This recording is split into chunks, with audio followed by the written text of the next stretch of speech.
Hello, everyone, and welcome to the BUSR F1 Winter Series. We're here this evening for round 6 of the season, and in stark contrast to this cold November night, it is Dazen who is on quite the hot streak as he has won back-to-back races, chasing down Cameron Searle and Matty Mumu in the championship with just 3 races to go. Tonight we return to North America as it is Miami that is our location for a race that could have major repercussions for the title fight, as we will go into more detail in a few moments' time. Matty Moo has been touted as the favourite, having won here on last year's game, but there are a lot of drivers that'll be chomping at the bit, that'll be clipping his heels, I imagine, to try and get that victory as we go into the final quarter of the season. My name is Tom, and I'll be guiding you through this evening's actions in the virtual commentary box, but not alone, of course. I've got Marley alongside me this evening. How are you doing, buddy? I'm doing great. I'm looking forward to this race. It's been a little while since we've had Miami on the calendar within the BUSR, so it'll be interesting to see if the drivers have improved since last time, gotten to grips with it a bit more. And yeah, overall, have a cracking race this evening. Yeah, it's an interesting track. Very low grip, of course. And I think track limits are going to be a big issue in qualifying as well. We do have, though, a championship to talk about because there are potentially 5 drivers that with 3 races to go are very much still in with a shout. Yes, so I have been taking a look at the numbers here, and our top 5 drivers are spread over around about 60 points, which, considering a race win is 100 points, 2 races, if you're 3 or 4 points ahead of the driver ahead of you, you could really have a point swing and take the position off them. Cameron Searle, of course, our leader in the championship, including drop week, which I'll explain a little bit more once I get to that point. Matty Mumu in second, and they are spread by 11 points at the minute. So it is genuinely one driver's at the top one week, one driver's at the top the other week. It's a very close battle up there. Dason as well. 2 wins on the trot for Dason. He is a man in form right now. So he is trying to get that gap closed down as much as possible. He's on 379 points to Matty Mumu's 387 and Cameron Searle's 398. You forgive any confusion on numbers here. There's too many 7s, too many 8s. So about 20 points between Dason and the leader of the championship. Joe as well. 339 and Geek on 336. Both of these drivers are very close to points. This does include the fact that they have scored points in every race of the season so far, so they are dropping a significant amount of points, about 70 points per driver. But yeah, 3 points between them. They're going to be hoping to try and, I think, improve the amount of points that they have at the end of the season by offsetting that drop round as much as possible. Yeah, it's going to be a weird one. I have also had some new information unrelated to the championship and now to the race this evening. We initially had, I believe it was 14 drivers in Lobby 1. This was the amount of drivers that we initially thought we were going in with. However, I've just gotten information that we are merging the 2 lobbies. So we may have a full lobby tonight of 20 drivers. 19 drivers in the lobby at the minute, but it's going to be packed. Let's get mixy in this. This should, if we do have a full lobby, this should be very exciting because Miami is a track that, albeit doesn't have the greatest racing action, even though the real life race in 2023 was pretty decent, I think. It was okay considering the limitations the track has got. When some of these guys have got a crash in them from time to time, I think we could be seeing some very interesting racing playing out. What you were saying though about the championship is really interesting with that the way the drop week works, because it's almost like Joe and Geek are punished to a certain extent for being so consistent because they have to drop one of their stronger events. Whereas Dazen retired in the first race. We saw Matty Moo had a nightmare last week in Zandvoort, and Geek's had a rough race, but it keeps him in that same position with Joe. And then Cameron Searle's been pretty consistent apart from that DNF he picked up in Spain. Yeah. But I think the way that the drop round is working, obviously all of our drivers here are students. They can't all make it to every race this season. It allows them that kind of leeway to be able to say 1 week, I need to go and study. I've got other commitments. I'll take this week off. But on the flip side, as you say, Joe consistently out here every week scoring points. So it flips and turns. I think this is a necessary evil for the championship points, just to allow everyone, as many people, to compete as possible. And what it does do, of course, is it means we'll have a title fight until the last race more often than not, which I think everybody wants to see. We do, though, I believe, have a 20 driver lobby, which, as we were saying earlier, is going to be very exciting as we wait for everyone to get into that lobby to get underway for qualifying for this race. What are your thoughts on the track, very quickly? We've only had 2 races there in real life, very recent addition to the calendar. I think it's a little bit Marmite with people. It's an interesting circuit. I think in terms of the grander scheme of the Formula One calendar, it's a bit lost in terms of its identity of what it's trying to bring to racing. However, I'm going to leave the real life racing aside, because obviously, you can't just pile a car into the wall and expect to come out A-OK like you can in Formula One 2023. But in terms of watching esports and watching people drive this track in the game, I think it introduces another level of skill. It's like a tier of skill above, very similar to what Vietnam was introducing in I'm bringing that up, in the older games, where there are drivers who can get into the flow, get into the rhythm, they can extend the track all the way up to the wall everywhere, and then there are drivers who just don't want to take that risk to clip the wall. I think it's a real skill. Oh no! Speaking of skill. Oh no! That is rain. Probably not what you'd have expected. But yeah, that is going to throw a spanner in the works very much in this qualifying session. Going back to what you were saying, though, I think rhythm is the perfect word, because it is a relatively new track. It's a very low grip circuit as well. If you can get into that rhythm really quickly, find out where the grip is, where the grip isn't, how much throttle you can apply. I think those are the guys we're going to see at the top of the timing charts very quickly. And, some drivers might take a little bit longer to find that rhythm, but as long as they get it before the end of qualifying, I think we could have 5, 6, 7 drivers maybe fighting for pole. The other thing as well, obviously, with the rain, qualifying to qualifying, you are yourself, you're on the track and you're just trying to set the fastest lap time possible. If this rain carries over into the race session, which I don't have confirmation on whether it will or not, because obviously it's weather, it's rain. If this carries on into the race, how many of our drivers have been practicing in the dry? How many of our drivers have tuned their feeling for when to get on the throttle for in the dry? We could definitely be seeing some uncharacteristic mistakes being made from even some of our front runners here.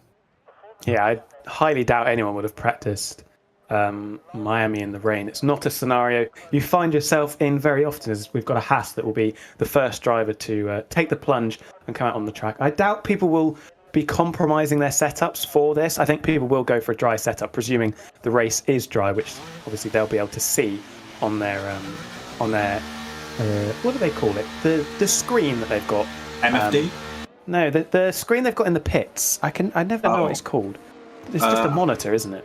I'm I think not one sure. of the Hasses has dropped it already. Yeah, the first car out on track and the first car off the track as well, unfortunately, for not sure which driver that is. I'm looking up and down. I think it's going to be Quicks. Yeah, it's Quicks there, yeah. He is still there. Stopped again. This is an unwanted record to have, and not an ideal start. He's actually been disqualified, so I fear that either something's gone very, very wrong there, or it's either just a little bit of a brain fade. But already we've had barely a minute of cars out on track, and we're down to 19.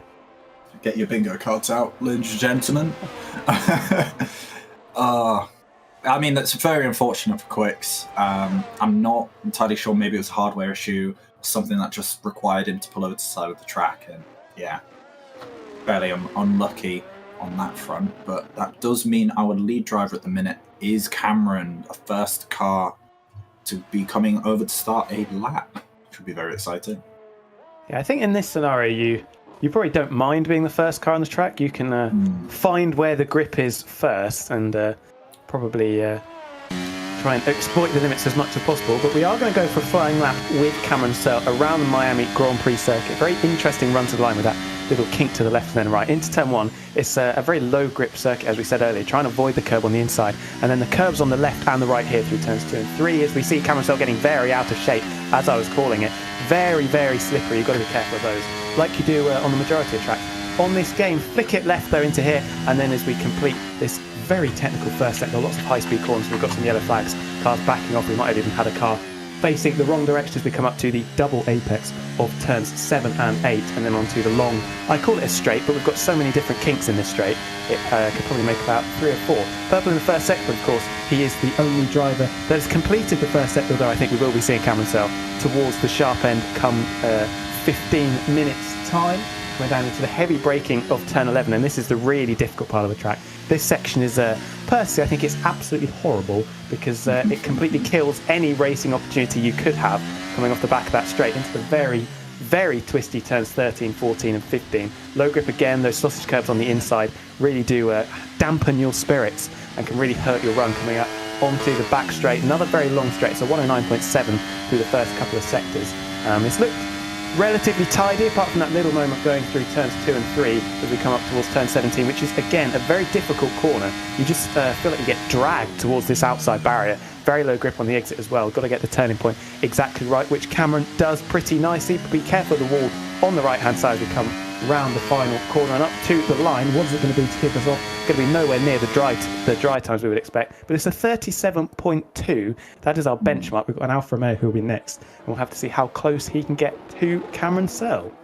Indeed, and as you were saying before, with the being the first out on track, that we're not expecting the track to rubber up at any point. We're not expecting it to get faster. We're expecting maybe the water to get off the racing line a bit, but I don't think we'll be seeing anything too ridiculous. Maybe up to the 30, I want to say 36 dead area once the drivers get comfortable.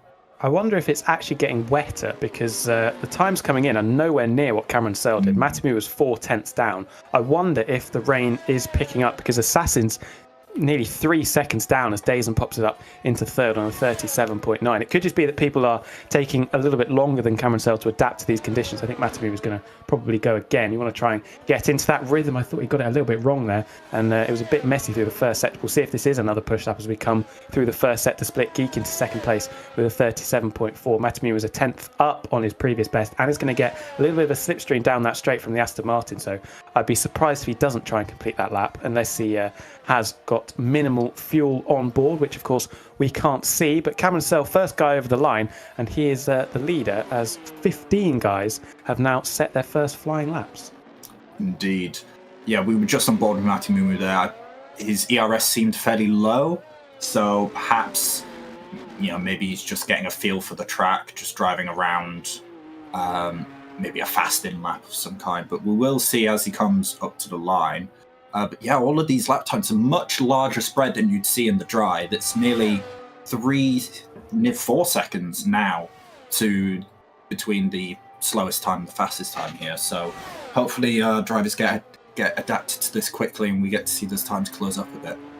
Yeah, and this is what I love about these conditions. The field spread you get, it really separates the men from the boys, as the old adage goes. You really get to see who is at one with their car. As Matemu lost a couple of tenths in the middle sector and returns to the pits for what could be another set of tyres. Tom Hagger's gone straight on at turn 17 as Joe pops it up into 4th place. I would imagine the Mercedes returns to the pits and does. Sat in 8th at the moment. We're just waiting for Alpha, who is still in the pits, and GSJW on an outlap in the second Haas to set flying laps. Obviously, Quicks was disqualified earlier on. Alpha's actually on the wet tyres, which does suggest to me it is getting wetter as the session goes on, unless that's a slightly cautious tyre choice. Gap out in front, though, is 2.5 seconds between Cameron Searle and Geek, then the two Williams, and Dazen rounding out the top 5.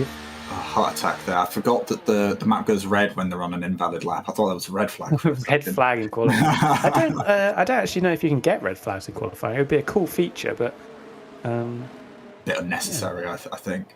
Probably. It would add to the realism factor we all like, though. Well, GSJW is on his lap into Sector 2 at the minute, we see on the map.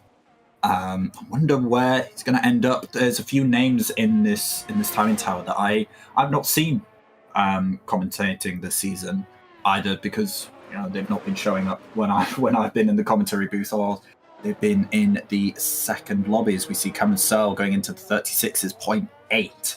So it's interesting to see a whole bunch of names that A, I don't recognise, and B, don't know how fast they go. So it'll be lovely to see this field spread by the end. Yeah, I do believe that everyone racing today has driven at least once this season. Yeah, I think there have been intermittent appearances for some of them. Dazen goes a little bit wide through the final corner. He's purple in the middle sector. That could really affect his time. We're going to see what he does up to the line. Is in 5th at the moment, jumps up to 2nd, finds 8/10 in the end, but probably would have been challenging Cameron Searle out in front. These two seem to be the most comfortable in these conditions at the moment, with the majority of the leading contenders back in the pits for a refuel and a new set of tyres. Willie Blobs is a second down through the first couple of sectors. 11th place at the moment is, what's that? 1.2 seconds ahead of his teammate Mids, who's in the garage as well. Assassin on, not on out, that must have completed a lap in 12th. People out of position? Anyone out of position? I'd say Jarek, he's probably a little bit down on where you would expect him to be. And obviously Alpha hasn't actually set a flying lap. I'm not sure if that's a quali ban for Alpha or whether it's just waiting. I'll get you the information on that as we speak. I can say that JSJW, his lap didn't count. Came across the line, no time came through. So maybe he's on another flyer or maybe he's coming into the pits. But yeah. He's going to want to get a move on and get that lap in soon. Been impressed with AD so far in this session as well. Obviously, his teammate's been very strong this season, but AD has been a permanent fixture, usually inside the top 10, but up in 6th place at the moment, mixing it with the big boys, only a couple of tenths behind Joe in the second Williams, and then a further 10th behind Matty Moon. So that's a very strong opening flying lap for the second AlphaTauri driver. Looking further down, the field spread is 4.5 seconds now. Nat the Cat in the 1 minute 41s, and then a big jump for second to Alex Louch and Mids, and then you've got people in the mid to high 39s. We are over halfway through the session though, and the majority of people are coming up for their second flying laps. I'd be surprised. Well, Cameron Searle, he must have fueled the car up to some level because he's going purple again in the first sector, and he looks very comfortable in these conditions at the moment, and is probably the favourite for pole at this rate. Yeah, he's got a bit of traffic there though. Yeah, that's interesting line from the McLaren there, to remain on the racing line there. I'm not sure if he was also on a flyer there or just didn't see. I do have an update on Alpha. By the looks of it, this is his second quali ban of the season that he's taking here tonight. I believe. I'm not entirely sure where these penalty points have come from, because he was not here. He didn't get any penalty points from the last 3 races. So Mexico gained 4 penalty points. And that's all of his penalty points for the season. So, yeah. That is a quali ban for Alpha at the minute. JSJW still hasn't set a lap. But yeah, as you say, Cameron Searle currently head and shoulders above the rest of the pack at the minute. Well, here is GSJW. We didn't get to see a proper idea of what the first sector split time was looking, but it doesn't look quite as neat and tidy as some of our leading contenders. The track does look to have dried out maybe a little bit, although that could just be the pictures that we're getting. I'm actually very interested to see what the two Williams do. GSJW goes very wide there through turn 15 and nearly hits the wall through 16 as well. Did hit the wall in 15. Definitely hit the wall in 15.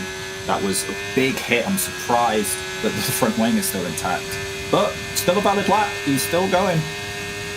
Yeah, Tom Hug, meanwhile, has put a really strong effort in up into 3rd place, 37.4. I think the times may start to drop a little bit. We're going to see what GSJW does as he comes around the final couple of corners. Will he pit? He seems a bit undecided, but he does come into the pits. So it is no lap time for GSJW with just under 6 minutes to go. And with his Haas teammate being disqualified early on. This has not been a great session for the American outfit on home soil. We wait for the two Williams guys to set their flying laps along with Geek. Jaraki's finding a little bit of time as well. 3/10 up on his personal best, down in 11th. You'd expect maybe him to be a little bit further up. We've got a Williams going slowly down the back straight. That would be...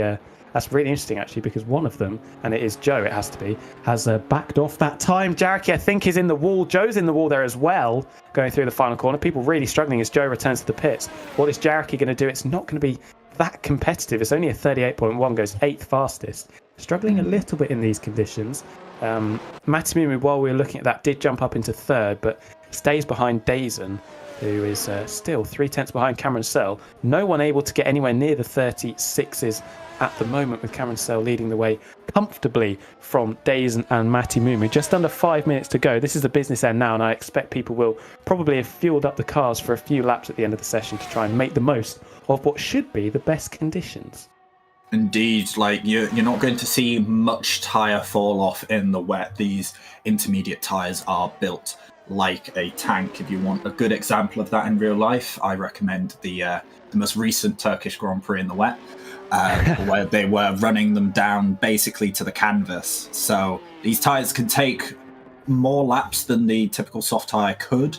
You'll be seeing drivers go out, drive their lap, do a recharge lap, and then go back out again. So it's what all of our competitors are doing at the minute. I believe Matamumu is just on his recharge lap at the moment, and then we'll be going for one more crack at it. I'm not sure if he has enough time to do another recharge after that. I wonder if he pits it, because he has only got 56% ERS. He does come into the pits. Coming in. So this will be a splash and dash pit stop, you could say, to refill and get some new tyres on. Dazen hasn't found any time in the first sector on what is presumably going to be his second to last run, with 3.5 minutes to go. Mounts the curb on the inside there of turn 11 as we come up into the tricky section, and he has actually backed off on this run. Lost a lot of time going over the sausage curb on the inside, and it wasn't a personal best in the first sector anyway, so he has decided to recharge and will probably go again, mounting the curbs through that section as well. This they used to call the was it the first sector at China? It used to be called the Mickey Mouse section because it was so slow and so horrible. The very snaily. Yeah, there are some sections on racetracks that are very much like this. I think another good example for Mickey Mouse is the final sector at Fuji. I don't know if you know. Yes. It is just. It's very good for racing, but it's very fiddly, and I don't know, in this particular scenario, I don't know what it contributes to this racetrack other than watching cars fly over some sausage curbs. Just saw Cameron there invalidate his lap on the aforementioned sausage curbs, so recharge and go again, perhaps. I wonder if he's going to go for a double cool-down lap here because of the amount of time that's left in the session. 2.5 minutes to go. He was 3/10 up as he went through the split, but obviously did invalidate, cutting the inside through turn 14.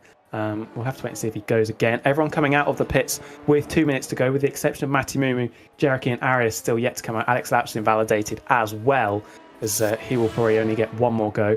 SJ in the second Ferrari did retire whilst in the pits. Alex Lap's has gone straight on there, though, at the...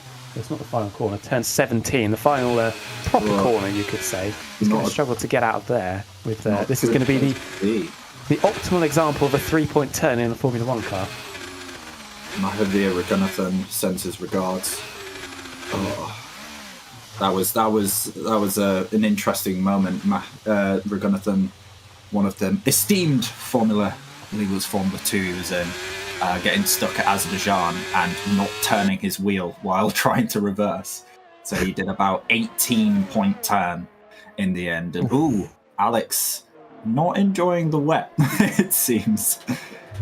These are going to be the laps that count, though, with just over a minute to go. Matamumu on an out lap. Anyone in the pits? Alpha obviously still in the pits. I think Willie Blobs in the Alpine has come out very late. This is Dazen coming round turn 17, the final hairpin, and up through turns 18 and 19. Is this an out lap or is this a representative time? It looks pretty quick as he comes up to the line. Will this be provisional pole? Yes, it will. 36.4. Cameron Searle, who invalidated previously, I'm not sure if he's going to get another lap in or not. We'll have to wait and see if he makes it round. But Dazen has provisional pole. I'd expect that to be his final lap. Cameron Searle has got a bit of traffic to contend with 40 seconds to go, but he will get round, so he will get a go at trying to get provisional pole back. Matty Moon is still on that lap. Geek starts his final flying lap, as is Joe. Joe actually completes his final flying lap, but it's only 6th place. Improves by not a lot. Stays behind Geek, just ahead of AD. Nat the Cat, slowest at the moment, has managed to find about a second from his first flying lap into the 1 minute 40s, but will need quite the improvement if he's to challenge the top 10, let's say. That's a 2-second improvement. Tom Hug's finding a bit of time as well, 10th and a half as he comes up to the line. Does he improve on 4th? He doesn't, stays 4th. I'm not sure if he improved though. He set the fastest final sector, but didn't actually move up any positions. Checker flag is out. We've got 3 drivers that won't be setting a final lap. We'll have to wait and see if Cameron Searle can take that pole position back from Dazen.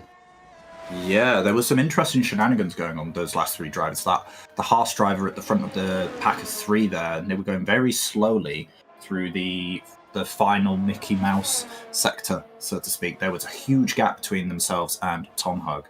So unfortunately, they can't get a lap in, but we are seeing cars come across the line. Eddie takes 5th for the time being. Joe looking very racy at the minute.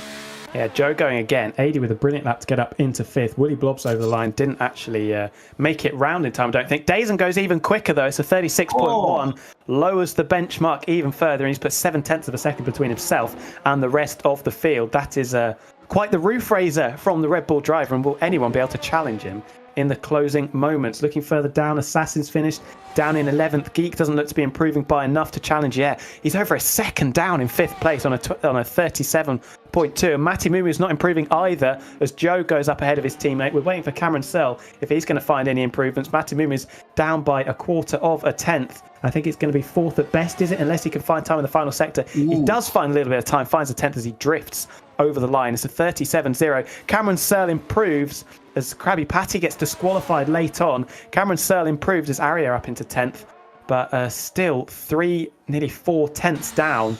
And that is a dominant display from Dazen as Krabby Patty loses what I think was 12th place with that disqualification. Yeah, parked on the outside of turn 17 now. I'm not entirely sure. Maybe he got stuck in the same off track that we saw the Ferrari off on earlier. So unfortunate circumstances falling our drivers. 2 DSQs, 1 driver not able to set a lap. It's pandemonium at the back of the grid. But yeah, Dazen taking pole position in a rather convincing fashion. Yeah, and he's really got the Max Verstappen momentum at the moment after those 2 previous race victories. We have a little interlude though, and in this time between qualifying and the race, we are going to show you what Special Effects does to support people in the gaming industry.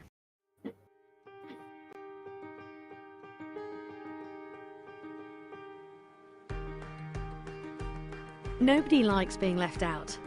That's why Special Effect are helping people with physical disabilities to play video games.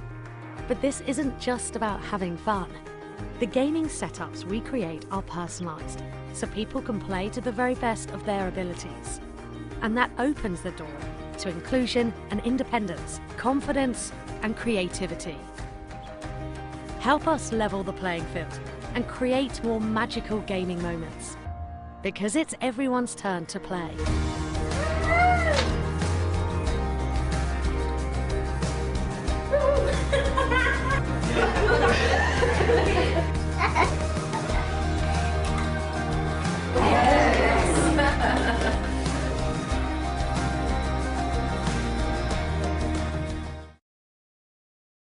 Fantastic cause, and here at the BUSR we are very proud to be partnered with Special Effect.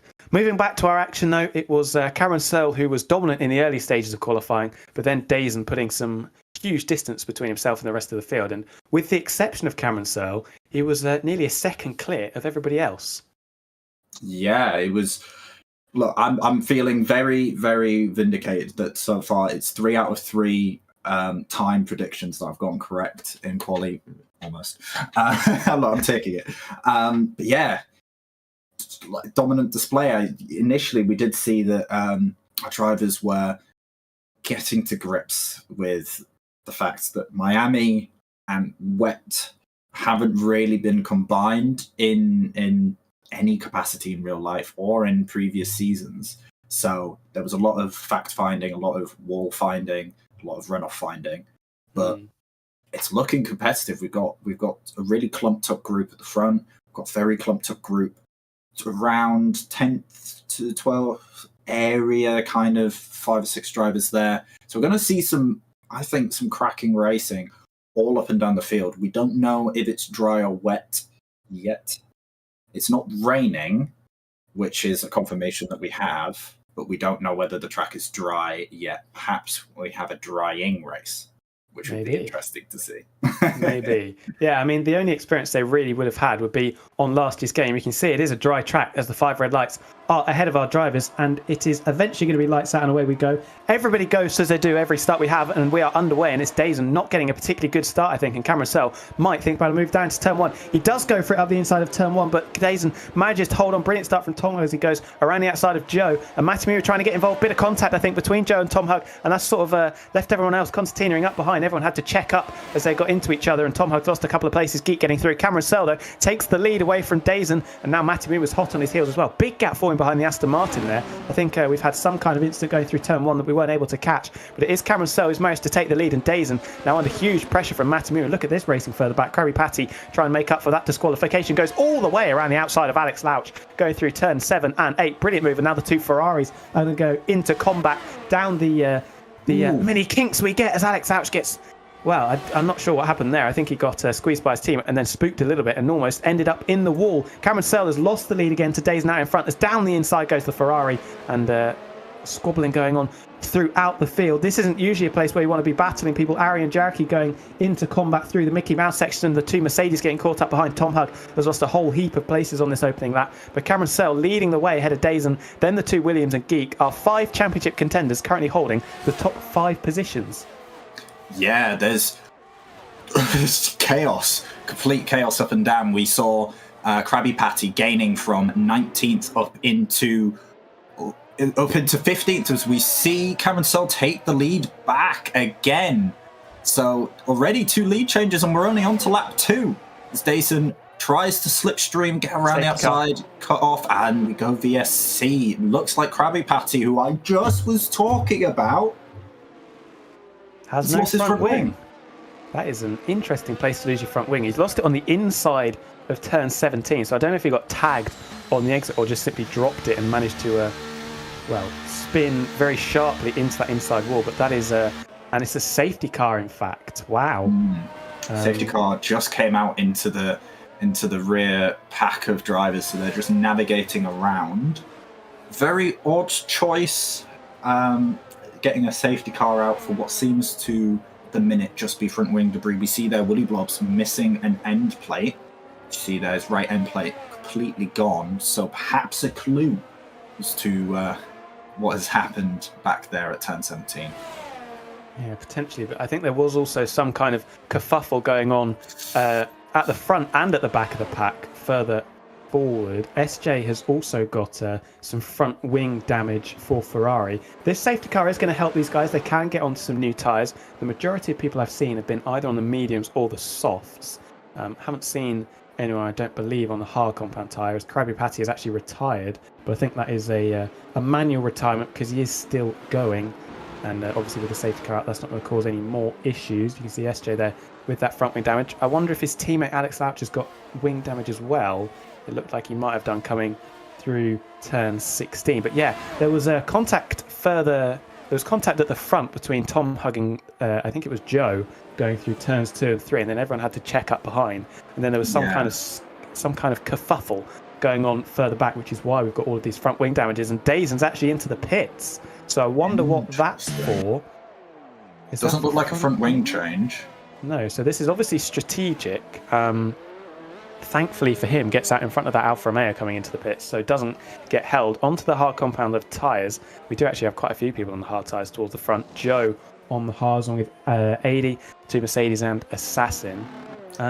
Interesting, that. Not sure about this choice, because on one hand, yes, of course, you get a mostly free pit stop here, and you'll be clumped right up with the front pack. But on the other hand, you do have, in his case, 13 cars in front of you on a very narrow street circuit.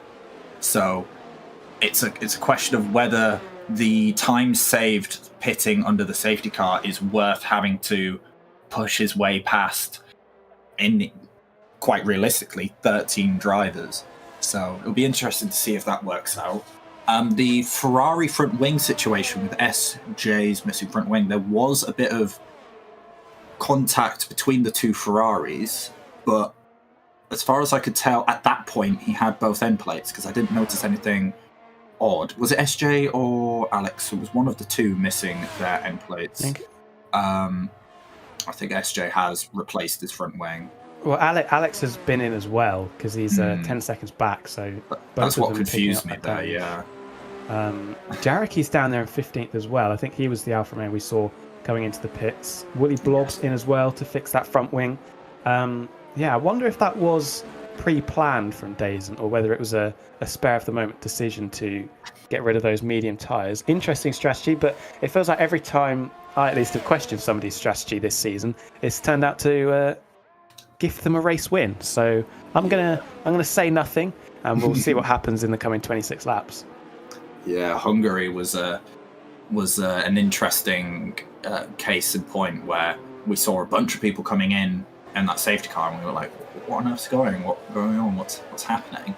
And in the end, it got them right back up the field again when everyone in front of them had to pit immediately. So maybe he's got something in his head. Maybe he knows there's a safety car coming again, and he's able to get his free pit stop in now rather than later. Yeah, maybe trying to get rid of the rubbish tyres early on. The hard tyres I don't think are too amazing, but the soft tyres aren't going to last very long either. So the mediums are, in my opinion at least, the preferable tyre that you want to be on. So maybe just trying to get rid of those hard tyres early, or as early as possible. We saw into turn one there was an Alfa Romeo, I think it was, getting very close to the back of a car. People seem to be backing up quite a bit behind the safety car. If you can look at the timing chart, we've got a lot of drivers that have made up significant places on that opening lap. Nat the Cat was our slowest qualifier, I believe, started in 18th, up into 10th. Alpha's up into 11th as well. And GSJW up into 12th. Dazen obviously with that stop, along with Jareki. Willie Blobs, SJ, Quicks, and Alex Louch, our pit stoppers in the opening few laps. Cameron Searle, though, it was a really good start for him. He's lost one of the threats he was having to deal with out in front. Dazen just didn't seem to get off the line, which is surprising considering he was on the clean side of the grid and probably had the optimal line into turn one. But Cameron Searle managed to get himself alongside, and Dazen went a little bit deep into turn one, and he forced the junior car past the senior team. Look, this is going to be a very interesting showcase of, I think, outwitting your opponents here. There could be, as we've been saying, there's several reasons to come in for pit. Maybe you just want to be on the opposite strategy to your teammate. Maybe you just don't want to have to battle for 20 laps or whatever with another car that you know will be coming past you into turn one every lap. So Cameron Searle controlling the start, as you see here, gets going while there are still drivers behind him doing tyre warming. So gone very early, pulling a half a second gap to Matti Mumu just behind. But yeah, caught half the grid sleeping there. Yeah, caught a lot of the midfield drivers out who are still trying to get heat into their tyres, but we are underway again with some significant gaps forming between the drivers. Nobody's really very close to each other. Joe's going to be one to watch on those hard tyres as Dazen gets past mids straight away into turn one. That is going to be ideal for him.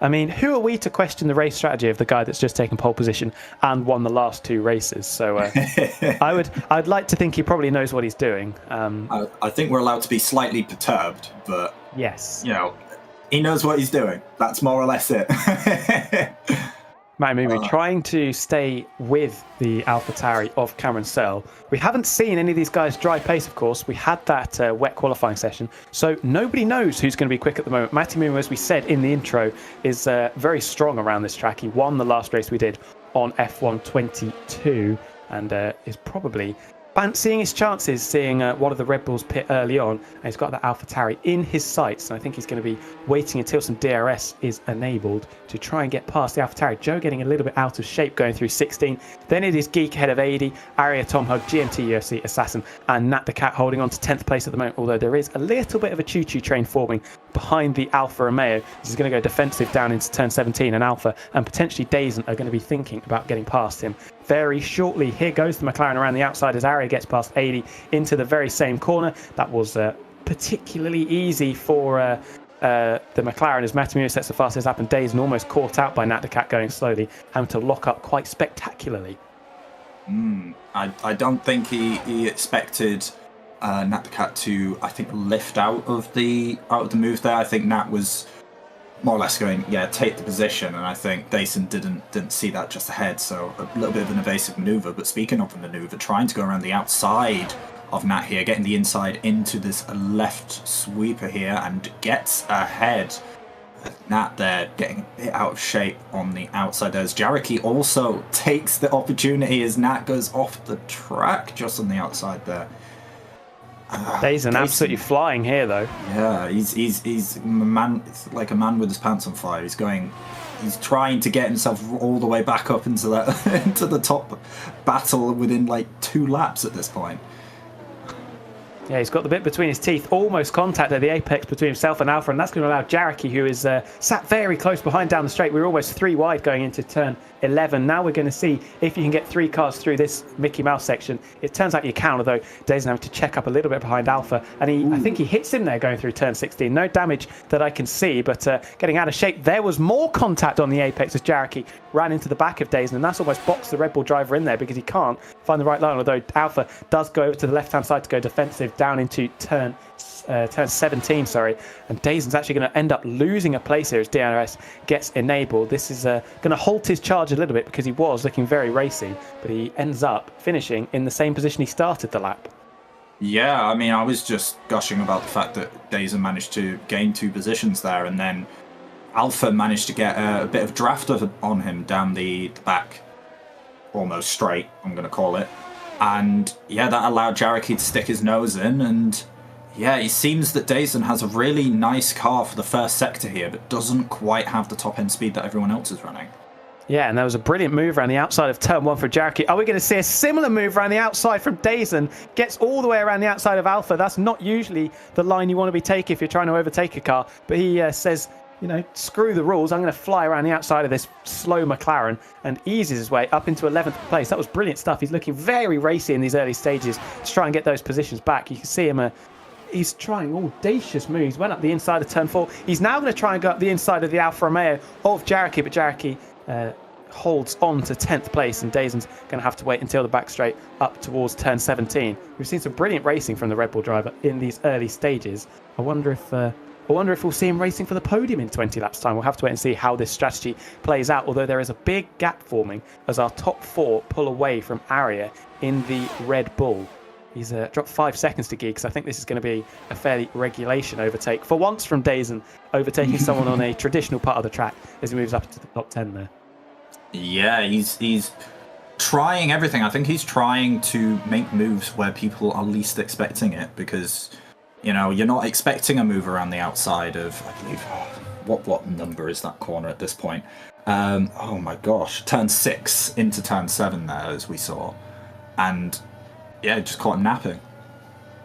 This is a bit of a grudge match after some earlier duels in the season. Geek getting past Joe, going around the outside of turn 1, gets up into the podium places. Joe, who did start ahead of Geek and then lost it on the opening lap, got it back, and now Geek up into 3rd place. These 4 have dropped Aria by 6 seconds now. The guys behind Aria just unable to get past the Red Bull at the moment. He must have a very... I think Matemu was shaping up for a move there. That's why I stopped. Aria, though, has seemingly got some pretty low downforces. Oh, 80 gets very close going around the outside. Aria managing to hold on, but he doesn't send it up the inside. And I think 80's now going to hold on to 5th place. Finally gets past the Red Bull. They get very close behind. Tom Hug running into the back of Aria almost. Is Aria going to have a look maybe into this section? No. Sits behind. I think he's going to use the DRS to fly back past the AlphaTauri. And that might be why these guys have struggled to get away. They've lost 7 seconds nearly to the top 4. This is hurting mainly Dazen, who's stuck in this big train from 5th down into 11th. as here goes Aria again. Tom Hug's going to make it 3 wide as he goes up the middle. Can the Mercedes driver make up for that poor opening lap? He's going to get past both cars as he's down the back straight. Aria's going to send it back up the inside into turn 17. Almost contact between all 3 guys. Look at the up and under from Tom Hug as he goes back to P5, gets back in front of Aria, who was caught napping a little bit there by the Mercedes. Didn't expect him to switch back on the exit. Tom Hug up into 5th place. He sets the fastest final sector as well. And I think he's going to hold on to that place because he looks like he's got the pace over the Red Bull. Yeah, and he saw his opportunity and went, I'd like those 2 places, thank you very much. Sent it up the inside. And yeah, gained 2 big positions here, big points paying positions here, going up from 7th to 5th. So beautiful move here from Tom Hug. So we see AD adventuring. Yes. And that has allowed GMT and Assassin to get right on his rear diffuser here. There's a bunch of cars behind who really don't want to be seeing the words Alpha Tauri in front of them. So we see Matty Mumu moving up as Geek also takes some, I'd say, interpretive lines on the racetrack. Yeah, position swapping all over the park. Matty gets the lead back. Geek went very wide going into turn 11 and relinquishes 3rd place back to Joe. 2 cars battling here as we go up towards the Mickey Mouse section. It's Dazen trying to force his way past another car. AD has lost out to GMT UFC in the 2nd Mercedes. Dazen having to sit behind for now. Can't force his way past the Alpha Tauri. And the Alpha Tauri in front is going to have DRS down this straight as well. So it's going to be difficult for him again, as you can see the flap opening at the back. He's used all of his ERS as well. You can see the red light flashing at the back of the car as Aria gets past Tom Hug. Both Red Bulls on the move as Dazen goes up the inside. Look at the lunge from Jaraki on the inside, and he hits both of them. Jaraki with an optimistic dive bomb into turn 17. He smashes his front wing to pieces and he smashes the Red Bull of Dazen and the Alpha Tauri of 80 round, both facing the wrong way. I'm surprised we haven't got a safety car for that because that was equal levels of damage. But Dazen with more work to do now as Tom Hug and Aria, the racing we're seeing in this Grand Prix is much better than I was expecting. Surely they're going to go side by side into turn 4. This would be very brave from both drivers. No, Tom Hug does manage to get that place up into 5th. But this battle that was 6 or 7 cars is now down to only 3, the 2 Mercedes and Aria. Jaraki has picked up a penalty. Quite rightly, I would say, for that. And he's also got no front wing. That was... Geeks got back past Joe as well. That was a very... And a move for the lead, sorry. Cameron Sell take the lead back from Matty Mumu. They are just playing... they're swapping positions in this early stage. They are all very comfortable just to let the other slipstream past. You can see Matty Mumu and Cameron Sell picking up a place each. Tom Hug gets back past Aria. These two going hammer and tong at the moment. Can't separate them in the early stages as we reach lap 10. Geek holding on to 3rd place from Joe, who has not actually made up any places off the start. Geek's made up 3. Aria still ahead of Tom Hug. These guys fighting so hard. Assassins really caught the back of this pack after having to avoid the scuffle in the penultimate or 3rd last corner, I have to say. And are the 2 Mercedes now going to swap places down into said corner? We can see GMT UFC. Tom Hug's been caught behind this Red Bull. Going to be so frustrating for him. Can he finally get the move done? And can he hold on to the place there? That's the thing he's been unable to do. Looked like Aria was almost put in the wall there as they go through turn 17. GMT UFC was off the track as well. Some more creative interpretations of the track limits. Are we going to see Aria take this position back into turn 1? No, and it's actually Assassin on the move getting past GMT UFC, who at one stage was looking like trying to get 6th place, now finds himself in 8th. Yeah, as we see Jaraki come into the pits for a new front wing. I was going to say that was a very opportunistic move, and I was hoping that would come off, but I think Dason had slowed enough to take a very tight line through turn 1. Well, not turn 1, turn 17. Where am I?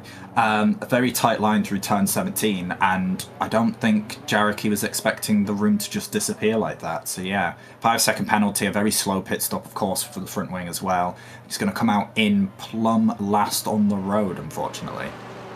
I mean, it was a decent way back, and I don't think the move was ever really on for him, to be honest, especially if you have the 2 cars in front side by side. So he is now down in last place, and he's probably going to have to resign himself to a minimal haul of points come the end of this race. Still our top 4 who are pulling away still from the guys behind it. It's Cameron Sell from Matemu Geek and Joe as they go up the back straight. Jareki trying to get past SJ, who also came to the pits on that previous lap. You'd expect the Alfa Romeo to get past the Ferrari fairly easily, as neither have DRS, in fact, interestingly enough, as we go down the straight of many corners, I think I'm going to call it. Yeah, it should have been enabled.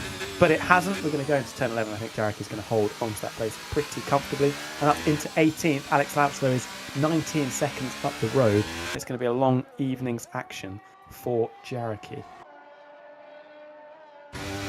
Battle here for the lead as we see Matti Mumu still on the rear of Carousel. These guys have not let up. Like, I think the largest the gap has been between any of these have been 0.9 seconds. So DRS has been plenty for these drivers here. So you see Matti Mumu gaining DRS open. We're going to see another change for the lead as he goes very wide, trying to take the outside line, and yeah, Carousel, it's already cleared, and Matti Mumu taking the lead of our race once again.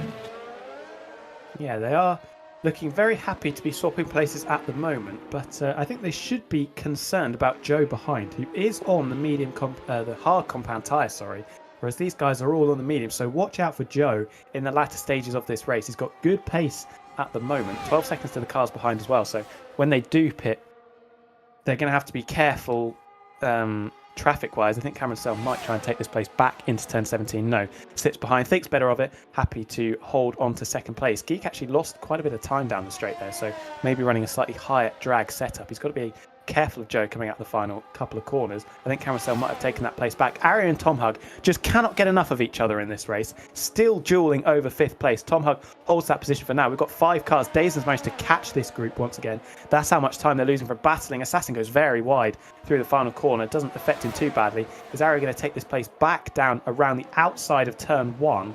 I don't think he's quite got the overspeed as GSJW picks up a corner cutting penalty. Look at these 5, almost 6 cars in fact, with 80 behind them as well, who's also managed to catch them back up. Alpha into the pits for a front wing change meanwhile, and a new set of medium tyres.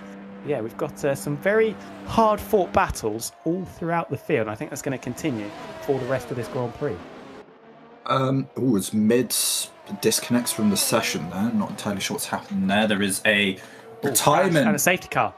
SJ is out of the race. It looks like he's tangled with the Haas of GSJW as well. Both cars limping their way around onto the isn't straight.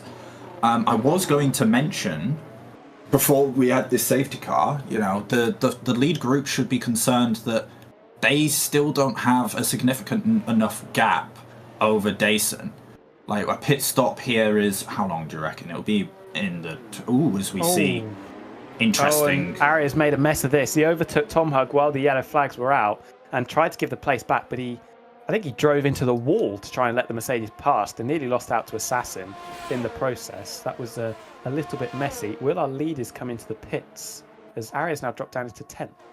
I am seeing in the competitors chat that Pyronade and SJ, so I believe the 2 drivers who collided, are asking questions about the server. So perhaps a connection issue of some kind.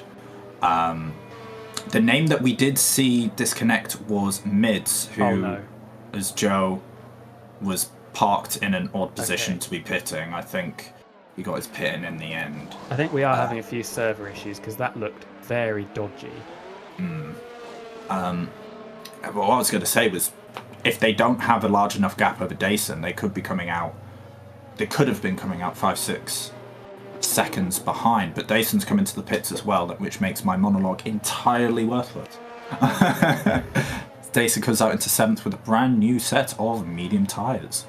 Yeah, the race has been reset, of course, so this is going to bring everyone from 5th downwards back into it. It does help Dason out on one perspective because it brings him back into contention, but he did have that slight strategic advantage over the guys around him. So if Dason can continue to be as racy as we saw early on, he is still going to be a threat for the podium. Joe, though, onto the medium tyres is going to be quicker than the guys in front of him, especially at the start of the session as GSJW quits. Just on that instant between GSJW and SJ, it could very well be a server issue, but they were both crashed at turn 17, so I wonder if someone has maybe sent it in too hard, similarly to what we saw Jareki do, and it just ended up planted in the wall on the right-hand side on the exit because of how narrow it gets. So if we, if I believe it was, was, I believe it was at turn 6-7, their incident. So coming into the isn't straight, and perhaps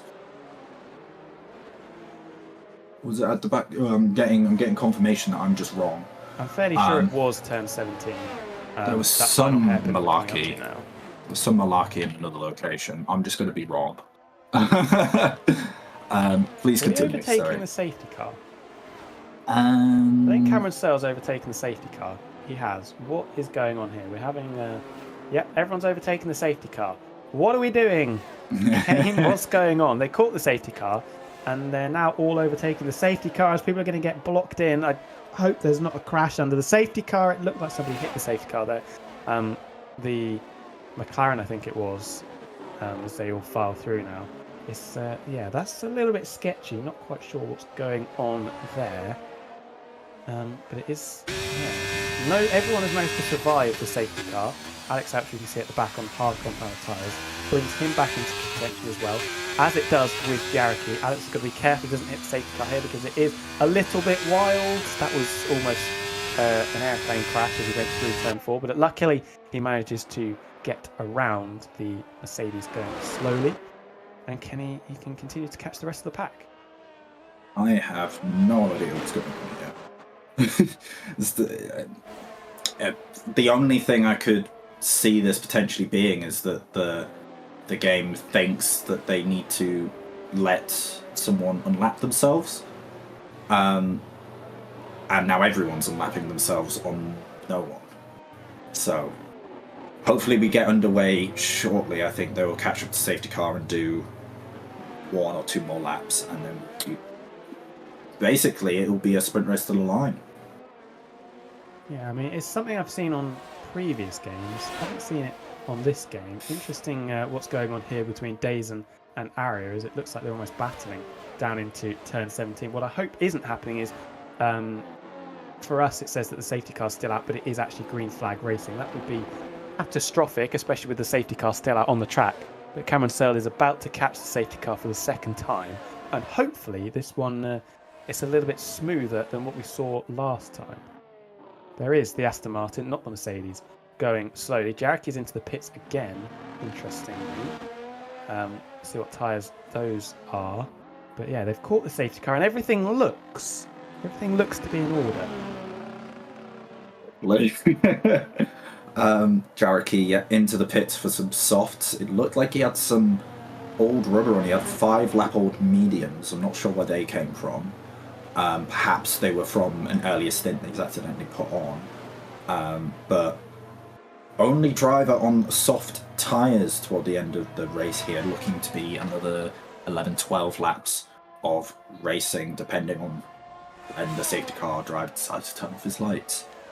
Soft tyres is very brave. I commend it because it's been a bit of a rotten race for Jareki after that crash he had earlier on. But, you know, if you're in 17th and last, now is the right time to roll the dice and try something and maybe push back towards the top 10, because overtaking, well, I say that overtaking has been pretty easy, but it's then been quite easy to re-overtake the car that's just overtaken you, and then that carries on for 15 laps, as we've seen with Tom Hug and Aria before that went a little bit wrong. Alex Ouch has passed mids. We've got people getting very close going through the Mickey Mouse section. Will the safety car be in this lap, or are we going to have to wait another lap for the Alfa Romeo to catch up?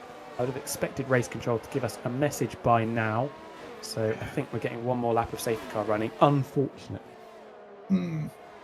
It is a very strange set of circumstances that we've seen here for the safety car, and of course for Jareki coming onto the softs. I mean, look, if you can make up 5-6 positions on soft tyres and then maybe lose a couple toward the end of the race, then that's still net profit. Another point is, as you were saying, with the constant chopping and changing, it seems to be that once a driver gets past in the first sector, they're having to sacrifice, some sort of line or some sort of speed. So by the time they're on the back straight, the driver behind gets into their slipstream, opens DRS and sails past. And the same again, going into the Mickey Mouse sector. If you've overtaken on that on the first DRS straight, you can just sit behind the car in front and then DRS past them again. So there's two opportunities to kind of re-overtake the driver that's just overtaken you. So this very feasibly could be a overtake at turn 17 to win the race kind of deal that we're seeing here. So it is anyone's game at the minute, as we hopefully are sending the safety car back to its rightful position, parked at the front of the pit lane. Well, Jericho and Alex Louch have come in again under the safety car. There was some kind of... Well, we saw Alex Louch and Mids swapping places briefly. I wonder if there was maybe a bit of contact in said Mickey Mouse section. And Alex has had to put on a new set of tyres. They'd probably be medium tyres. Well, unless he braised it like Jareki did. I'm not sure what tyres Jareki has put on, if we can see that. For the final stint, is it going to be a brand new set of mediums or will it be soft tyres? We'll have to wait and see. Will the safety car be in this lap, though? Take your bets, everybody. Will it be in this lap or will we have to endure another lap of the safety car? The safety car is in and we will have 12 laps, a 12-lap sprint to decide the winner of the Miami Grand Prix. Going almost too wide here, a double fart restart for our leaders. Everyone bunching up as Cameron Searle. We did see he went very early on our first safety car restart, and yet again goes early right before even the braking for turn 17. Pulls a small gap, but Matimumu wasn't caught snapping this time, and neither was the rest of the grid as they go underway into lap 18 of our race. Yeah, it's not worked out as well as last time. He nailed it on the previous restart, but obviously doesn't quite have the tyre temperatures in those hard tyres. That's why Joe's going to be a big threat to Geek, Matimu and Cameron Searle in the opening few laps, because those medium tyres are going to get out to temperature a lot quicker. The same with Days, and if he can get past Assassin and Tom Hug quickly, he will be right on the back of that top five. Or he will be into the top five, and a podium will be potentially in the offing. Out in front, though, Matty moving very close to the back of Cameron Searle. Will he potentially think about a move down into turn 11? I think he's a little bit too far back now, dropping to 3.5 tenths. But will he dump the ERS going down the back straight? We'll have to wait and see. Joe gets past Geek further forward, up into third place. Matty is getting very close to the back of Cameron Searle. Will he have a go down the inside into turn 11? No, he won't. Position swapping all over the field. Assassin's got up into 6th place. Then it is Dazen and Arya battling. You don't want to be holding up your teammate in this scenario, who is much quicker. Arya seems to be picking fights with everyone at the moment as he battles with his teammate going into the Mickey Mouse section. But Dazen does hold on to 7th place at the moment. Nat the Cat picks up a penalty. But Joe has done exactly what he would have wanted to do, get past the McLaren of Geek. He can now set about his teammate and Cameron Searle. He's looking very quick on those medium tyres and might be about to make a move down into turn 17. He pulls out to the left-hand side, or is that the... well, it's hard to tell which one's which. Joe stays to the right, and Matimu lets him go through up into 2nd place. Brilliant restart for him. He's now going to be fighting for the lead of this race. Arya gets a 3-second penalty. That's not what he'll want to have seen.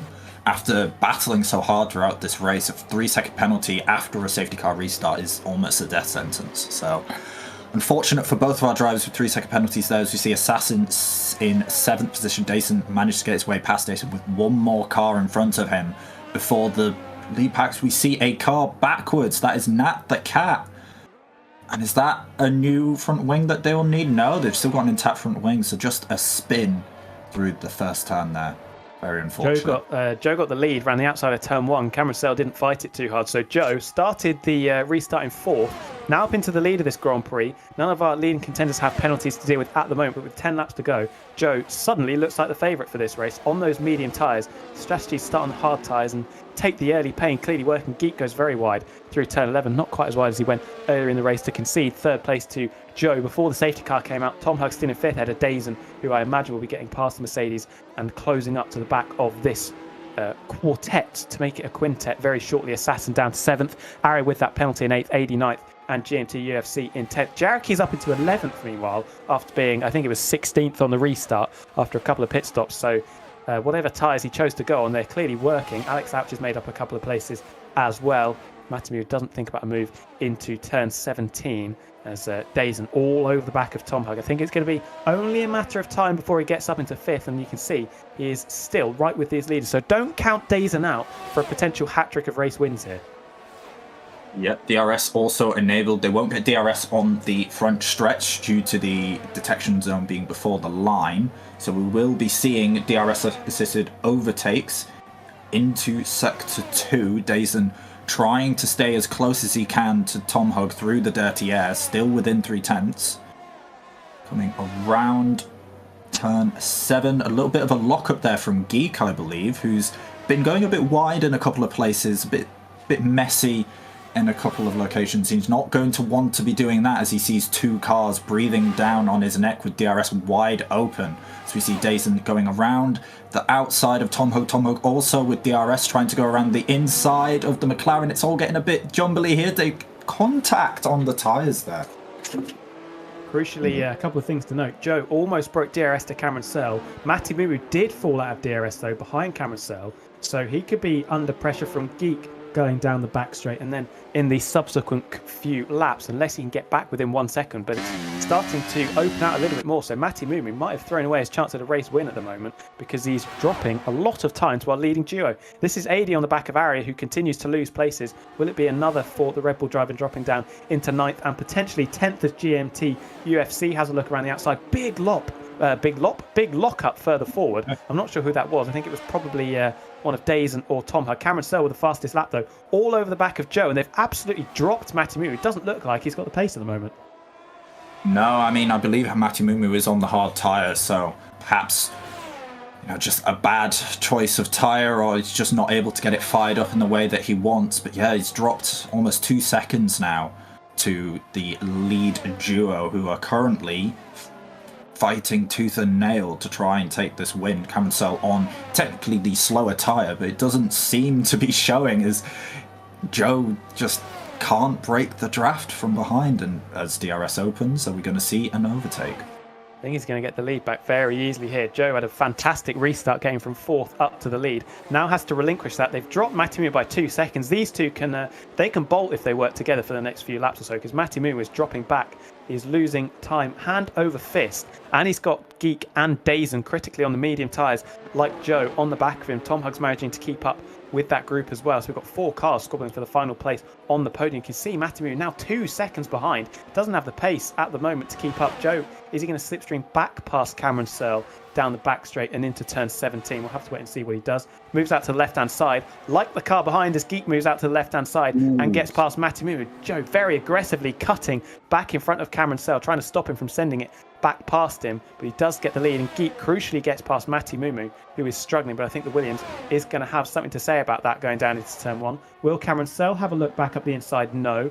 Matimu shapes over to the left-hand side as Geek just moves over to the inside a little bit, but swaps, moves back over to the right-hand side, the left-hand side, sorry, for the optimal line, and has confirmed that 3rd place. Dazen's now all over the back of him as well. Got battles throughout the top 5 here, and it's as Tom Hug has actually dropped out. Yeah, this top 5 has spread out a little bit more. It's now, as you say, a 2 and a 3. Further back in terms of close battles, AD is trying to gain time on Assassin to try and take that 7th position and move. 7th position, yes, and move up the grid. Matimu, DRS wide open, taking the position back from Geek that he just lost.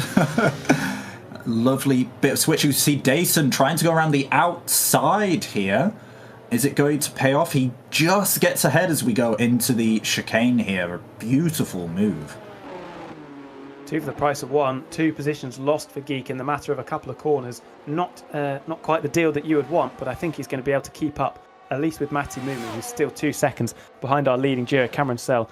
Still ahead of Joe at this stage. Dazen, this is the one to watch though. He was last at one point after that contact he made and pitting early on. He's now up into the podium places, our pole sitter, but he goes very wide through turn 17. That's going to open the door for Matimu to try and get this place back on the run up towards turn 1 as we start lap 23 with this pair. Dazen on the right hand side. Matimu can't get over to the inside, and there's no space on the outside either. Dazen up into 3rd place ahead of Matimu, with Geek sat just half a second behind them as well.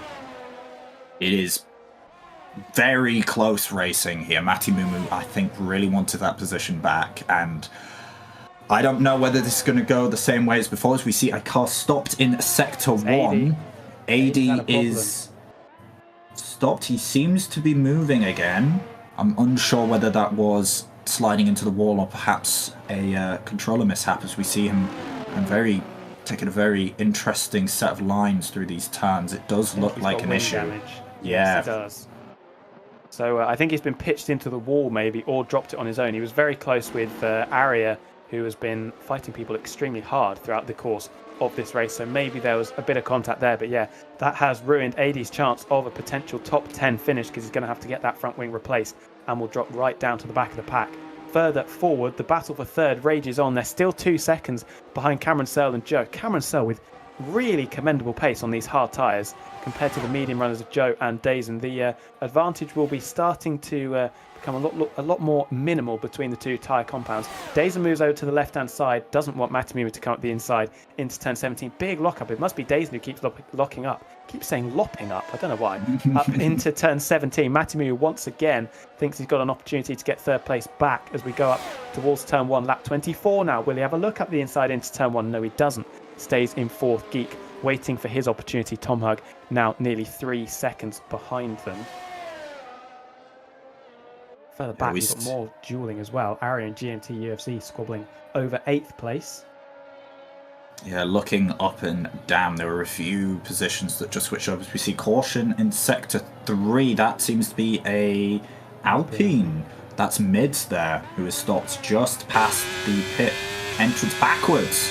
Yes, that is interesting. That's a very odd place to drop it, as Willie Blobs with the fastest lap down in 15th. On the soft tyres, Joe takes the lead back out in front from Cameron Searle with the DRS down into turn 11. They continue to swap places. Willie Blobs, though, the fastest lap on those brand new soft tyres. A very good lap from himself. I wonder if that'll be beaten. I doubt it, although AD is probably the prime candidate with some good track position and those brand new soft compound tyres. Cameron Searle now down into second place. Dazen, they're starting to chip away a little bit of the lead, and crucially Matamumu is struggling to keep the DRS of the Red Bull in front. Yeah, I mean, Dason here has a real opportunity if the two in front keep battling, and I think more importantly, keep trying to do moves like this, where they don't have the opportunity of overtaking and getting it sorted out in a DRS zone. We're going to be seeing that gap between themselves and Dason plummet. Well, I think they're trying to work together at this stage. From the way that they are swapping places and overtaking each other, they're not fighting it particularly hard because they know the threat of... Remember, Dazen was on pole, so he's a big threat in this race, and he's catching them now as they got it a little bit wrong. I think Cameron Searle was trying to get that place back into turn 17, but just locked up, and that compromised both drivers. The gap 1.6 seconds. Matamumu and Geek are still there or thereabouts. Matamumu is actually pretty close to the back of Dazen, and will be thinking about maybe making a move into turn 11, as Geek now is the one struggling to keep that DRS of the two cars in front. What has been shown, though, is how critical the DRS is with 3 DRS zones. If you lose it, as Cameron Searle takes that lead back, and we've got the Alpine round again, we've got a safety car. That is going to throw all the cats amongst all the pigeons, because Mids has dropped it again out of turn 17. He's actually got no front wing this time, parked a little bit further down the track, and yeah, he's going to have to return to the pits. Looks like that's the AI driving, as Alex Louch has got a drive through for speeding under the safety car.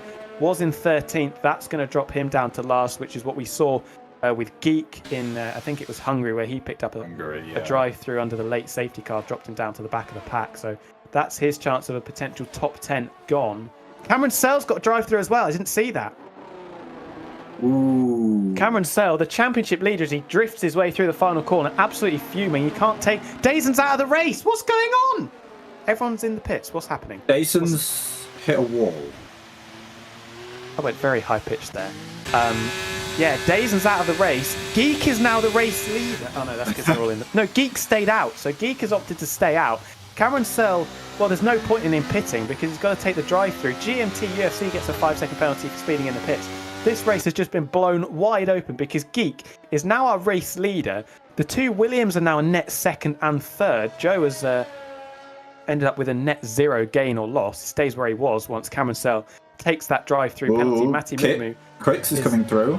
Third. Quicks is up into 6th place. I think he's going to lose a lot of places on the restart on those old hard tyres. Geek is going to be under some pressure from all the guys behind. But yeah, Cameron Searle, the championship leader, he's already retired from one race, which will act as his drop round, and now he's going to fall to the back of the pack. Look, there are so many things to unpack here. Like, Dayson already has a drop round. He already has, I believe it was a did not start our first round, and now he's got another round. This time at DNF, I think he's reached race distance to be able to take home, by the looks of it, 17th place points, which is not what he'll have wanted after such a run of form of P1 fastest lap, and then pole. So, unfortunate set of circumstances here. That drive-through for Cameron Searle as well, he's not taken it. Perhaps he's looking to contest it after the race. I'm not sure whether it will succeed. Because generally with these kind of things, you know, it is what it is. So Cameron Searle will be dropping a considerable amount of positions. The reason he didn't take that DT, because you can't take the DT during the safety car. I just realised. Yes, that is a real race ruin. And what was a 5-way scrap out in front has now become 3 as Cameron Searle will peel off into the pits on the restart and concede his podium position and potentially his championship. Geek, who was running 5th at the start of all of this, stays out on those hard tyres. He is going to be, I worry that he might be a bit of a sitting duck to the guys behind him. Joe only put on medium tyres, so maybe he doesn't have any brand new soft tyres. Matamu did put on the soft tyres, so watch out for him on the restart. But this is going to be quite the finish we're going to get. We're going to have 3 drivers, potentially Tom Hug, who's showing some pretty decent pace as well, scrapping for that race win. Our championship leader is going to fall to the back of the pack, and Dayson, who has won the last 2 races and took pole, is out of the race. I don't even know what happened there, because the safety car was out. I have an update. Excellent. So he went straight on at turn 17, as we've seen multiple drivers do so far, got it stopped and tried to do a spin turn, and just floored it straight into the wall. Oh no. Oh no. That is 2 of our championship protagonists falling by the wayside with fairly rudimentary errors, it has to be said. Cameron Searle speeding under safety car. It's a slam dunk penalty, and it's a little bit of a rookie error, it has to be said. And then Dayson just, I don't know if he runs traction control or not. I'm expecting with how quick he is, he doesn't have traction control on. So I'm surprised that he didn't manage to flick spin it round. But yes, a bit of an embarrassing way to end your Grand Prix, and a bit of an embarrassing way to concede what was a definite podium for Cameron Searle. And it has blown this championship wide open because the 2 form drivers are both going to score very little points in this race. Matty Mumu suddenly, after all the trials and tribulations of this season that Matty Mumu has had to endure, is suddenly looking odds-on favourite for this championship with 2 races to go. And hopefully the safety car comes in this lap and we'll be able to see our first opportunity, someone else taking the safety car restart. Geek here at the front of the pack here as the drivers start to bunch up here, trying to keep the warmth in their tyres. Last time we saw this, of course, on the first race restart, a lot of soft tyre runners out here. Geek and Quicks are the only 2 drivers on tyres any older than 5 laps here, as Geek is leaving this very late. Well, if Geek manages to win this race, he will have my utmost respect as we get going once again. He will have a buffer to the cars behind because Cameron Searle has stayed out, so he's going to have to take his drive-through penalty on the final lap. But we are underway with 2 laps to go, and it's Geek on the old hard compound tyres that leads. Cameron Searle on brand new mediums. Already you can see the difference in tyre speed as Cameron Searle and Joe and Matty Moo have much better lines through turn 1. And Cameron Searle's all over the back of Geek. Is he going to go around the outside of him? No. Will he go up the inside into turn 4? Maybe. No. Sits behind. Cameron Searle not fighting for anything here. Geek will be absolutely fuming that the AlphaTauri driver is trying to get past him, because it's really compromising his race here. Joe and Matty Moo got very close through turn 1, but Joe holds on to 3rd ahead of his teammate. Then comes Tom Hug. Hug. Gap falling behind as Assassin's dropped to over a second. Is Geek going to be a sitting duck down this straight though? Cameron Sell, is he going to move to the left-hand side? There's not a lot of space as Geek moves over to the left. He's going to go defensive. We could have maybe 4 wide down into turn 11. It's Joe up the inside of both cars. Joe into the lead of the race. Cameron Sell and Matty Moo get very close on the inside of 11. And Cameron Sell has, Matty Moo, has lost out to Tom Hug. They are dueling as they come up towards the Mickey Mouse section. But Joe has the lead of this race on the new medium tyres. Geek losing out. He rolled the dice by staying out on the hard tyres, but he is going to struggle to hold on to these places now. Yeah, no, Geek and Cameron Sell were scrapping very hard there for what would be a net gain of none for Cameron Sell at the minute. And it just let Joe just to squeeze it down the inside there. We did also see Matty Moo attempting a move on Cameron, as we see. That was definitely contact, and that's allowed Matty Moo through as well. And Geek is just ruining his decision here to stay out. So we see Tom stayed out.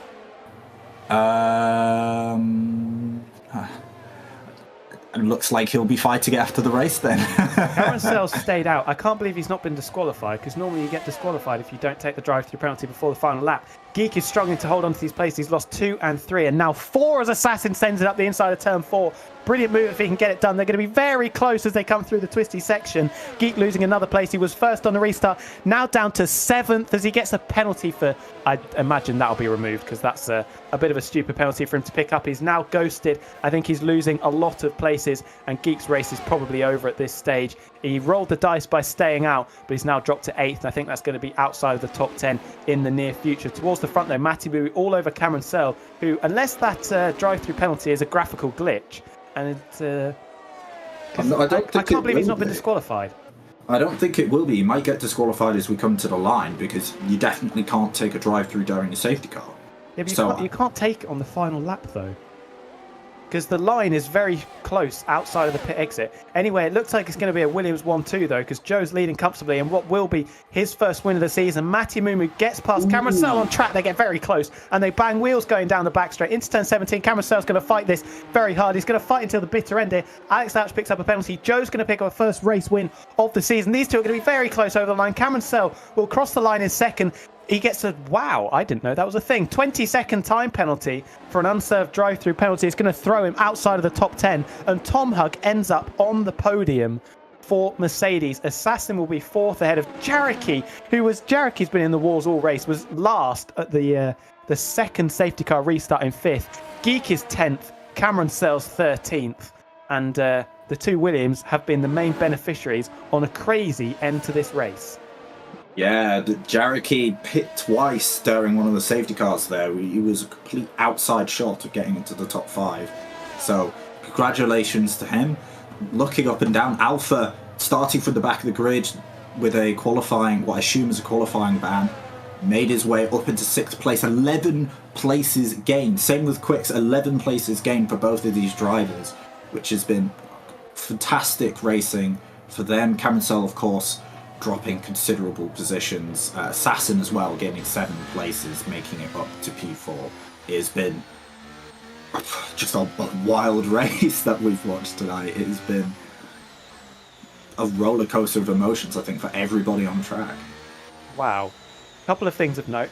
I had no idea that they changed it so that you didn't get disqualified after not taking the drive-through. 20-second penalty is a penalty I've never seen dished out on an F1 game until now. And we saw 2 of them as Alex Louch picked up one as well. But it is a Williams 1-2. They return to the top step of the podium because they've had a bit of a difficult season, it has to be said. Not quite the results that either driver would have been hoping. But they are now, I think, going to be 1 and 2 in the championship. Cameron Sell with 13th. Geek was only 10th. That probably ends his title charge, and Dazen retiring.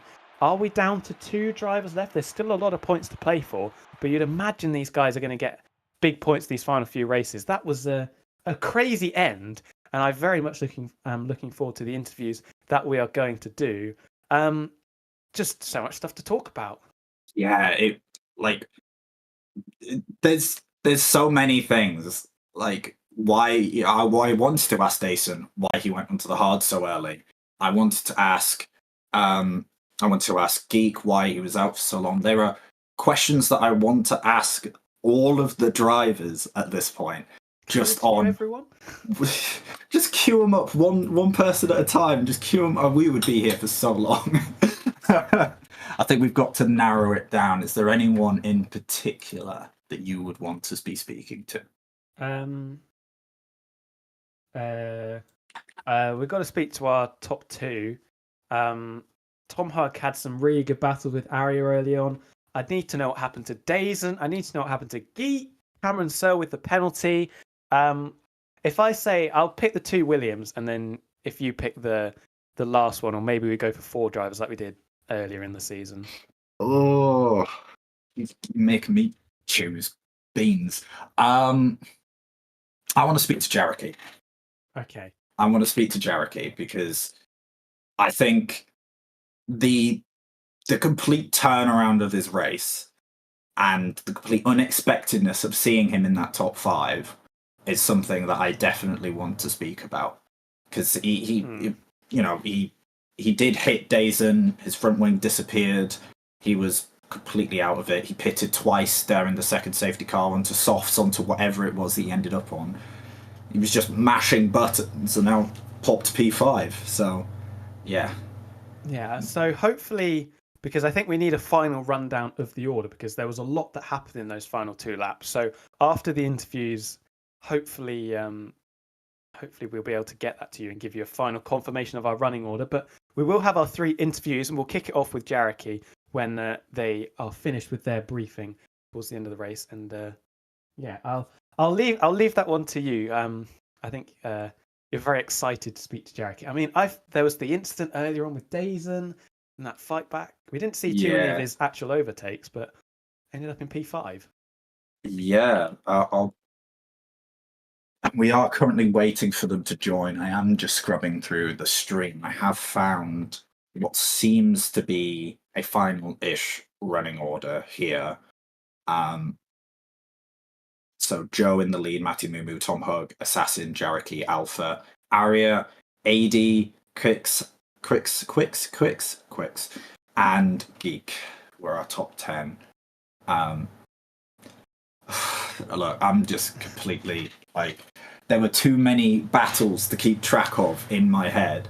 Like the initial battle earlier on with Arya, AD, kind of that mid-pack battle, we kept cutting to so often and just saying, oh, they're switching around, or he's sending it around the outside. Obviously, we always follow the lead battle. We need to see who's in the lead, but you could have just put everyone's names in a hat, shaking it around, and you'd have been pretty close, just with how volatile the grouping was. Do we have them? We do have them. I do just want to quickly, because we're not speaking to him, but Tom Hug, brilliant drive ending up on the podium, showed some exceptional pace throughout that, and also some very good racecraft in those battles we saw earlier with Arya. So Tom Hug, hats off to you. Very good drive from yourself as well. So yeah, well done on your podium. I think we're gonna any time now bring our interviewees into. Shall we go back to front? Do you want to do back to front then? I think we should do back to front. We'll end with the winner of the race. Okay, so we'll bring Jareki. We'll bring in Jareki. He is sharing his screen, so no one's good. They're all going to be very confused about what's happening. Hello, Jareki. Congratulations on your P5 finish. Thank you. I mean, I'm pretty sure I'm going to get a boatload of time penalties, so it don't really mean much. But we wanted to talk just about the very rollercoaster race that I think you've experienced here, because you did qualify, I believe it was P8 at the beginning of the race in the wet. Did you expect a wet qualifying? I do want to ask. Not really. I mean, wet's like my worst condition to drive in. Like, I despise it. So I was not expecting to qualify well at all. I was just happy that the race is dry, because that's what gives you the points at the end of the day. Did you end up practicing in the wet at any point? Nope, not at all. Right. So we were unsure in the commentary box whether this is something that the drivers know ahead of time. No, but so the race conditions are pre-done before the season started, and then the ROs put it the conditions based on that. So we don't know what the weather's going to be before it starts. Basically. Interesting. And then, of course, I did want to ask you. you alluded to this right at the beginning of the interview. Your collision with Dazen, that brought out, I believe that was the second safety car, ripped off your front wing. Were you trying to get a little cheeky move up the inside, or? Yeah, that's what I was thinking about on. I think it was Assassin, maybe. And I was basically just driving along, and then I was thinking, why is everyone braking? I was like in my own world. I was thinking, why is everyone braking? And I saw the massive red racing line. I was like, oh, okay, yeah, game over. Yeah, that's completely my fault. I completely zoned out there. And I sorry, that's unfair. We did see during that safety car, you came into the pits multiple times. You did end up on the soft tyre, and then you came in again. Yeah. Was that a mistake? Oh, no, it's just because we had 3 fresh sets of softs because there was inter quali, so you get 3 new softs. Just like as I was last, I'm just not losing anything by going in the pits over and over and like removing the tyre wear. Yeah, it's a very smart tactic, I think. Even though it's like 2% tyre wear, it's every little helps. And of course, you were at the back of the grid. Did you expect to be getting up and battling for P5 in the very end? Not really, because, well, obviously, like, Geek kind of died, Cameron got a time penalty, Desan died, so I wasn't expecting any of that to happen. I'm very sure I'm not going to stay 5th, but yeah, if I do, then that's a miracle. But yeah, I doubt I'll keep it. But it was a very interesting race, probably my worst ever league race driven by me. Yes. Yeah. Tom, do you have any questions you'd like to ask? Not really. I think some exciting stuff to watch, I think, is definitely the way to put it. Yeah, brilliant final stint to get from 16th to 5th. I'm a big fan of the 200 IQ plays under the safety car with the swapping out of the soft tyres. Yes. But wherever you do end up finishing, thank you for the entertainment that you have brought us over. Thank you. I'm glad I could be of service. Excellent stuff. Good stuff. Thank you. I may have dragged him out a bit early there. My apologies. He did say thank you. We shall be bringing in our P2 finisher of Matti Mumu. Would you like to take the lead on this one? Yeah, I've got some good questions to ask him. So we will bring the runner up in Matti Mumu. Second place, Matti, a track that you usually go pretty well on. But I think for your case, it was probably nice to have a bit of a smoother weekend.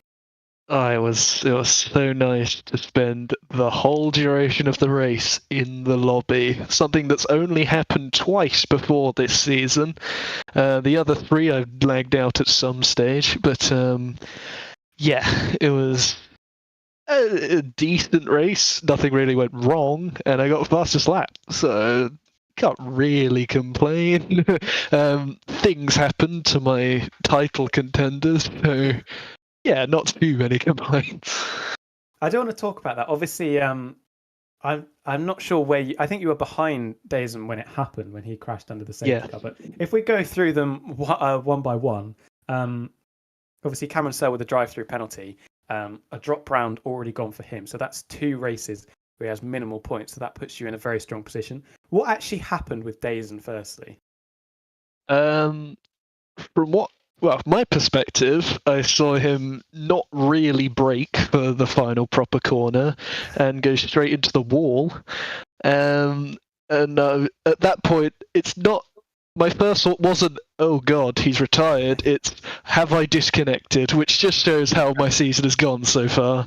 But yeah, apparently he said that his pedal's disconnected. So that's not really what you want to hear if you're looking for a title fight, but yeah, sucks for him. Yeah, and then Geek obviously on the hard tyres rolled the dice staying out under the safety car. First question is, how confident were you that you were going to get past him? Second, did you foresee him falling through the field to the extent that he did? I definitely didn't expect him to go to the back of Cameron and break his wing, I think. That got me past. And then I wasn't tracking his progress that much, but then I heard in the voice chat that something else had happened, and God, many things went wrong for him as well. And a nice, a feisty little battle in the final lap with Cameron over second place. Obviously, it was already confirmed, so probably caught in two minds. I'd like to finish second on the road, but then I don't really want to get taken out by someone that's already got a penalty looming over their head. It Marty, nearly anything happened. else? Yeah, you got. Did you bang tyres going down? Yes, straight? very much so. I was like, oh god. But yeah, no, we kept it clean, sort of. But I have heard rumours from my insider sources that he is planning to appeal that drive-through. So we'll see what that happens. But to get fastest lap is very helpful in a title fight if he gets it removed. So that's only a 2-point loss. But if he doesn't get it removed, then we're looking good. Shout out to Joe for the win. He deserved it pretty much. Teammate camaraderie there. Nice to see. Marley, anything to add to that? No, we've been watching your progress very, very closely, and yeah, we absolutely just loved the front four and front five in the end, just swapping positions like there were no tomorrow. So, as we said before, to Jarakeep, thank you for the entertaining race. It was an honour to commentate on. It was a pleasure. Yeah, next week we've got a sprint race, so double the fun.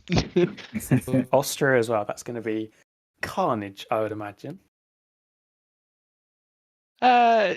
Yes, pretty much. It's a track where you're very unlikely to get out of your DRS, as have many of the tracks been this season, pretty much. But yeah, will be a fun, interesting sequence of events. So yeah. Well, good luck for the final two races. You've got yourself in a very strong position for the championship now. So yeah, we wish you the best of luck for the rest of the season. Thank you. See you around. So we've spoken to the provisional fifth place runner, subject to probably quite a bit of change. We've spoken to Matamu, who came home second, although we'll have to wait and see what happens with that appeal that comes from Cameron Sale, because that would be pretty big for the Drivers' Championship. We will now speak to our race winner. It will be a first win of the season for Joe, I do believe. Yes, it does look like his previous best finish has been second. So, first win of the season, baby. Joe. Hello. It's taken 6 races, but you've finally got a win this season. How was it? Yeah, woo, that was good, wasn't it? It's nice to win again. And it wasn't completely fraudulent, so I guess I'll take that too. The pace did actually look very strong on the hard tyres. Obviously, qualifying was a little bit difficult. Cameron Sale and Dazen were very far ahead of everyone else, but the pace on the hards early on looked very strong, and that probably set you up for the good position you were in come the end of the race. Yeah, I was being a bit of a muppet in qualifying, really. My fastest lap was set without ERS in sector 2 and 3, so I was just being stupid for the entirety of quali. There was like so much more time to be had in qualifying. I just was being stupid. And yeah, at the start of the race, I was like, yeah, I'll just do something different, see how that goes. So I put the hards on. I got an all right start off the line, and I just my main mission was stay in the train. You know, whatever it takes, stay in the train because it was worth so much time. There's 3 DRS zones around here. Having the DRS is worth so much time, and I mean it was worth it. I used quite a bit of my battery to be able to stay in that train, but it was so worth it because we just dumped the rest of the field. I think we did something like 15 seconds or 12 seconds in like 7 laps. So it was worth staying with them, and I was surprised I managed to stay with them on the hards. I did almost drop out a couple times, but I managed to just do a good corner and get back in. It was very good, and obviously, championship wise, you've had a few difficult races in the season, even though you are now. Well, I think Geek will still have no real drop round, but you have scored points at every race so far. Consistency is key, as they say, and obviously a lot of your title rivals had had their own calamities during this race, so it brings you right back into a really good position. Yeah, I mean, Desan is not looking good for him now because he's had one drop round because he wasn't here, which was a sprint, which is pretty unlucky. And then he's obviously got this DNF now, which is an actual DNF. It's not a drop, so it's not looking too great for him. I'm not too sure what's going to happen with Cameron because there is a chance he gets his the 20 seconds and he gets promoted back up to P3 removed because I think he had a slight bug with his drive-through. So there is a chance that he gets promoted back up. If he doesn't, then I think I'm P3, P2 in the championship. I think I was like lead without drop round or something because I scored points in every race until this point. But obviously I've been doing better than me. Anything there, Marley, to add on to that? Next week, obviously, a sprint round. We're at Austria, home of the track limits. Do you feel you can continue this run and get a second P1 on the trot? Probably not. I know Matty is pretty rapid around Austria, although he likes to say he isn't. He is absolutely rapid around there. So I expect Matty to be, coming out the gate swinging. He'll be pretty rapid. And I have a pretty poor track record with the not getting penalties for track limits. So that's yeah. I mean, winning has been a little bit contagious for people because obviously Cameron Searle and Dazen picking up back-to-back wins. So there's always a chance. Don't rule yourself out already. So it'll take a bit more luck. That Austria will take a bit more luck. Look, anything can happen. It's a roll of the dice. Well, thank you for joining us. Congratulations on your P1, and hopefully we'll see you here next week. Thank you. Well, that was quite the Grand Prix. We do actually have some updated driver standings that we will bring to you, or some provisional driver standings that we will bring to you right at the very end. But out of 10, I think your rating is going to be pretty high. What would you give that? Ooh, if I was just coming into this and I just saw the track, I would have been pretty livid. And then I saw the racing today. I saw the absolute dice roll that qualifying brought in, where people hadn't been, as we heard, people hadn't been practicing the wet running. So there were quite a few people who were just out of position. And then the race starts and everyone's changing positions, like whatever place they're in is, as you said before, contagious. And yeah, I'd give this a very high rating. I think this one, I'm going to give it a 9. I think 10 is a bit strong. I think I'm saving the 10 for something special.